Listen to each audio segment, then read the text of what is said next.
The stage lights burned my eyes, but I couldn't look away from him. Ethan Cole, the golden boy of indie music, stood center stage, his voice a velvet blade slicing through the crowd's cheers. I was the shadow behind his spotlight, the one who wrote the words he sang about love, words he never knew were about him. My name is Lucas Hart, and I've loved Ethan since we were 16, sneaking beers behind his dad's garage in suburban Connecticut. We'd talk about music, dreams, and the girls he chased while I hid the ache in my chest. By 25, I was his songwriter, crafting lyrics for his rise to fame, each note a confession he never heard. Tonight, at a sold-out show in Brooklyn, I stood backstage, my notebook clutched tight, watching him perform Fading Stars, a song I wrote after he kissed a girl at a bar, and I went home to cry into my guitar. The crowd swayed, lost in his voice, while I memorized the curve of his jaw under the stage lights. He was magnetic, tall, lean, with messy blonde hair and green eyes that seemed to hold secrets he didn't even know. But I was invisible to him, just a friend who got his sound. "Lucas, you're a genius," he'd say after every hit, clapping my shoulder like I was his brother. I'd smile, swallow my truth, and write another song about the way his laugh made my world tilt. Tonight, though, something felt different. He'd been distant lately, his texts short, his eyes avoiding mine. I chalked it up to his new girlfriend, Mia, a model with a laugh like wind chimes and a knack for stealing his attention. After the show, I found him in the green room, sprawled on a couch, his shirt unbuttoned just enough to make my pulse race. "Luke, you nailed it again," he said, grinning, but his eyes darted to his phone. Mia's name flashed on the screen. My stomach twisted. "Thanks," I muttered, sitting across from him, my notebook open to a half-finished verse. "You were amazing out there." He shrugged, tossing his phone aside. "It's all your words, man. I'm just a delivery guy." His laugh was hollow, and for the first time, I noticed the shadows under his eyes. Something was wrong, but before I could ask, Mia burst in, all legs and perfume, wrapping her arms around him. "Baby, you killed it," she squealed, kissing him. I looked away, my pen digging into the paper. I should have been used to it by now. Ethan with girls, Ethan with anyone but me.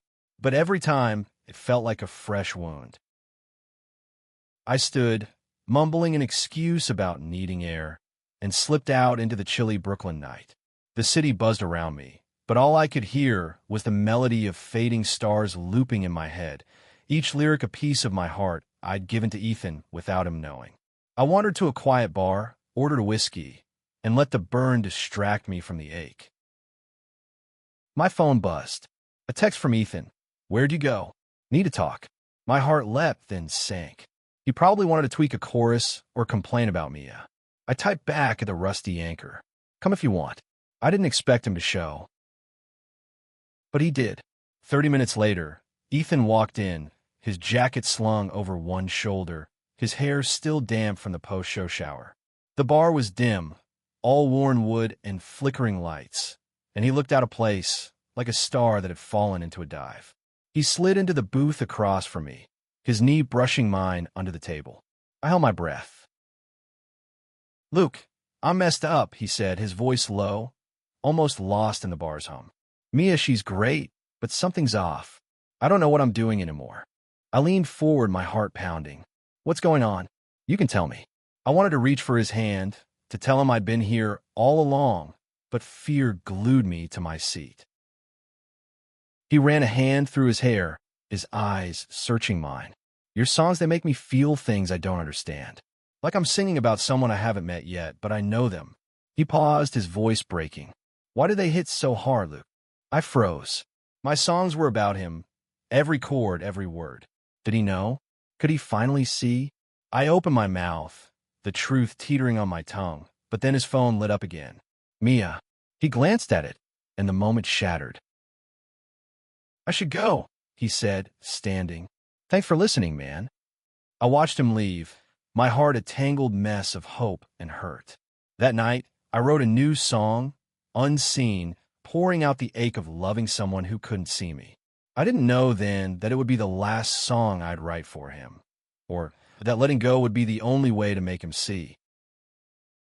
The next morning, I woke to the smell of coffee and the weight of last night's almost confession.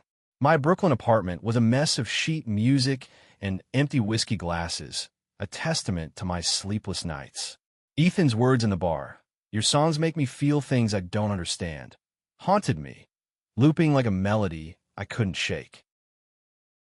I met Ethan at a cafe near Washington Square Park, a place we'd haunted as teens dreaming of music fame. He was already there, slouched in a corner booth, his hoodie pulled low over his eyes. The sight of him, all careless charm and quiet turmoil, made my chest ache. I slid into the seat across from him, my notebook tucked under my arm like a shield. "You look like hell," I said, trying to keep it light. He smirked, but it didn't reach his eyes. "Rough night. Mia and I fought again." He stirred his coffee, the spoon clinking too loud in the quiet cafe. "She thinks I'm not present, says I'm always somewhere else. I wanted to say, 'You're with me' in every song I write. Instead, I asked, 'What do you think?' He sighed, leaning back. 'I don't know, Luke. I'm singing your songs, feeling something, but I don't know what it means. It's like I'm chasing a ghost.' My heart raced. I'd spent years hiding my love in lyrics, cloaking it in metaphors about stars and storms. Was he finally catching the echoes of my truth? I opened my notebook, flipping to Unseen, the song I'd written last night. The words were raw, unguarded. "I'm the shadow in your light, the name you never call." "Read this," I said, sliding the notebook toward him. My voice shook, but I didn't care. This was the closest I'd ever come to telling him. His eyes scanned the page, and I watched his face, his brows furrowing, his lips parting slightly. "This is heavy," he said finally, his voice soft. "Who's it about?" I swallowed hard. "Someone who doesn't see what's right in front of them." He looked up, his green eyes locking onto mine. For a moment, I thought he understood. But then he laughed, a nervous sound, and pushed the notebook back. "You're too good at this, man. You make it feel so real." The word stung, but I forced a smile. That's the job, right? We spent the rest of the day working on Unseen, tweaking chords and phrasing in his tiny rehearsal space. His guitar strummed my heartbreak, and I wondered if he'd ever hear it for what it was. Mia called twice, but he ignored her, his focus on the music. For a few hours, it was just us like the old days, two kids with dreams bigger than the world. But that night, at a rooftop party in Manhattan, the bubble burst. Mia was there, clinging to Ethan like ivy, her laughter sharp and possessive. I stood by the edge, nursing a beer, watching them dance under string lights. Ethan caught my eye, and for a split second his smile faltered. He broke away from Mia and walked over, his expression unreadable. "Look, you okay?" he asked, his voice low. I wanted to scream, "No, I'm not okay. I love you, and it's killing me." But I just nodded. "Yeah, just tired." He hesitated, then reached out, his hand resting on my arm. The touch burned, and I pulled away, muttering something about needing to leave. I couldn't keep doing this, writing his love songs while my heart broke in silence. The next week, I made a decision. I couldn't stay in his orbit, loving him from the sidelines. I started pulling back, skipping rehearsals, dodging his calls. Ethan noticed, his texts growing frantic. "Where you at, Luke? We need you." But I needed myself more. I poured my pain into Unseen, finishing it in a fevered night of writing. It was my goodbye, a final gift to him. I sent him the sheet music with a note. "This one's for you. Make it yours." I didn't expect him to understand, but I hoped one day he might. Weeks passed, and I became a ghost in Ethan's world. I stopped going to shows, stopped answering his late-night texts about chord progressions. My apartment became a fortress of solitude, filled with half-written songs and the ache of letting him go. But every radio station in New York seemed to play Fading Stars, his voice taunting me with memories of what I'd lost. One rainy afternoon, I was at a bookstore in Greenwich Village, flipping through poetry collections when I saw him. Ethan stood by the window, his jacket soaked, his eyes scanning the room until they landed on me. My heart stuttered. He looked different, thinner, maybe his usual confidence replaced by something raw. "Luke," he said, crossing the room in 3 strides. "Why are you avoiding me?" I clutched the book in my hands, my throat tight. "I'm not. I just needed space."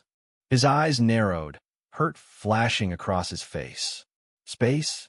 You're my best friend. My songwriter. I can't do this without you." The words cut deep. Best friend. That's all I'd ever be to him. I forced a shrug. "You're doing fine. Unseen is climbing the charts." He stepped closer, his voice low. "That song, it's different. It's like you ripped out your soul and gave it to me." "What?" I looked away, the rain streaking the window like tears. "It's just a song, Ethan." "Bullshit," he snapped, his intensity startling me. "It's not just a song. It's personal. I feel it every time I sing it. Like I'm missing something." My pulse raced. I wanted to tell him everything. How every lyric was a love letter. How I'd spent years pouring my heart into his music. But fear stopped me. What if he laughed? What if he walked away forever?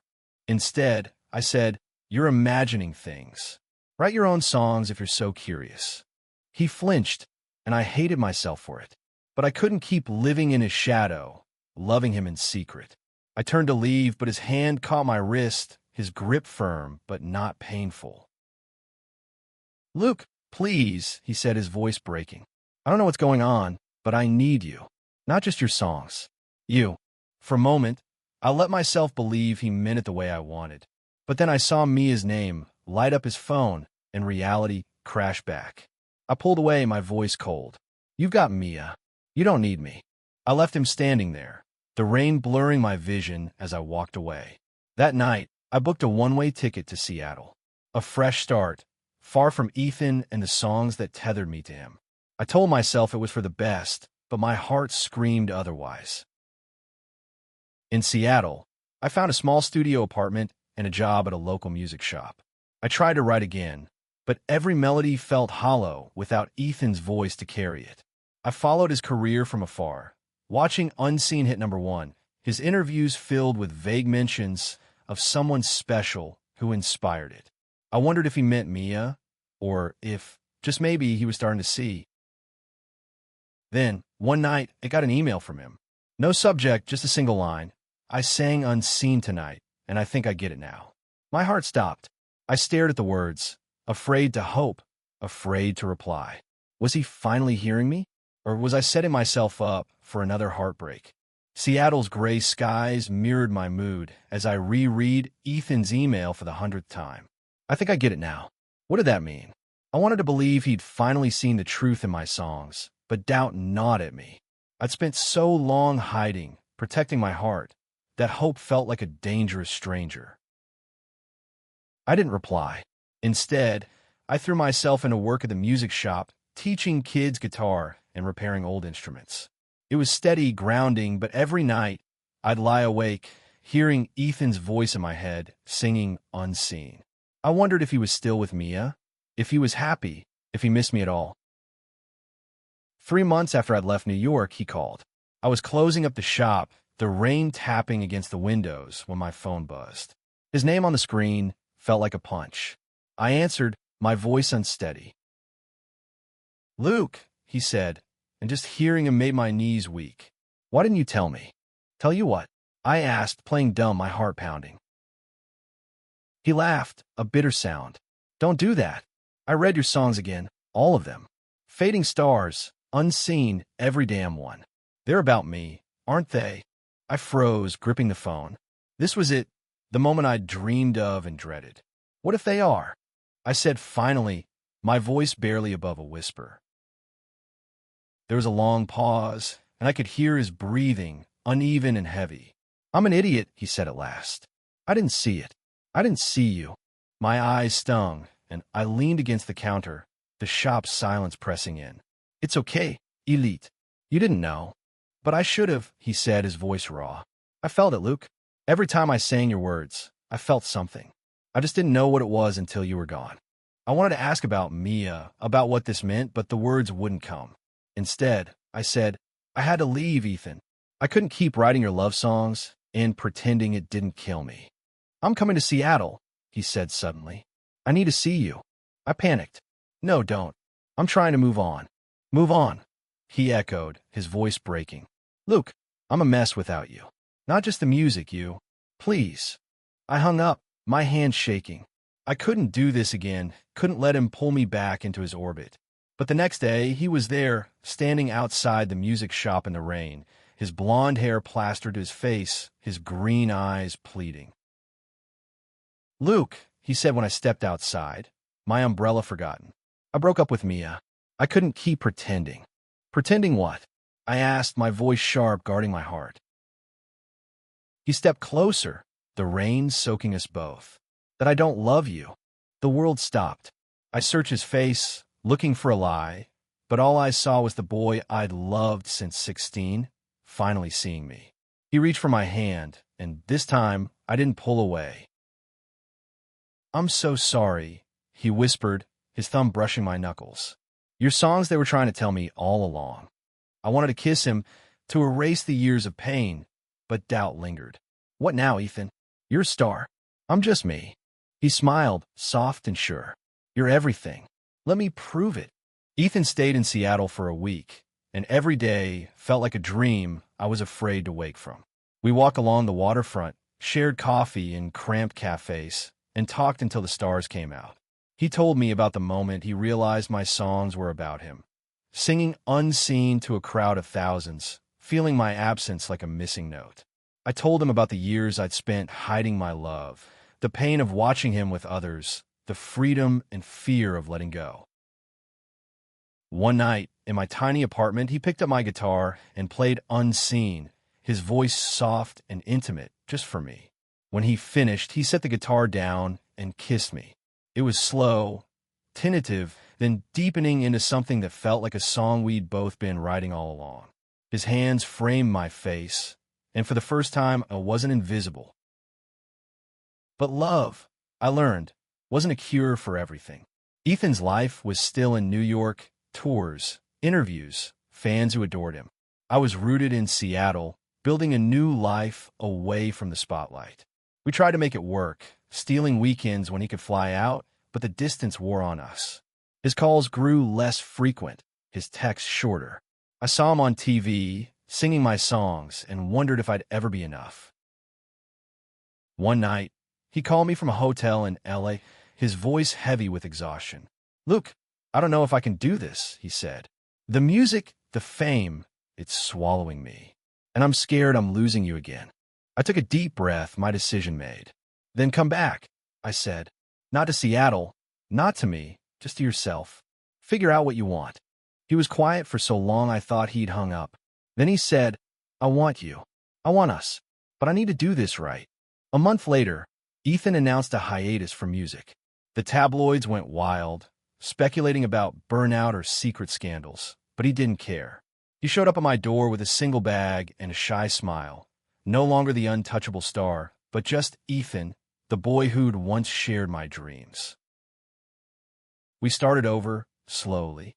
He took a job teaching music at a local school, and I went back to writing, not for him, but for myself.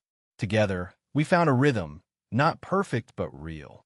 One night, under the Seattle stars, he took my hand and said, You were always the song, Luke. I was just too blind to sing it. I smiled, my heart full. You're singing it now. Our story wasn't a fairy tale. It was messy, painful, and human, built on years of unspoken love and hard-won truths. But it was ours, and in its imperfect melody, I found the meaning I'd been chasing all along. Love is worth the wait, the hurt, the letting go, because sometimes it's the only way to be seen.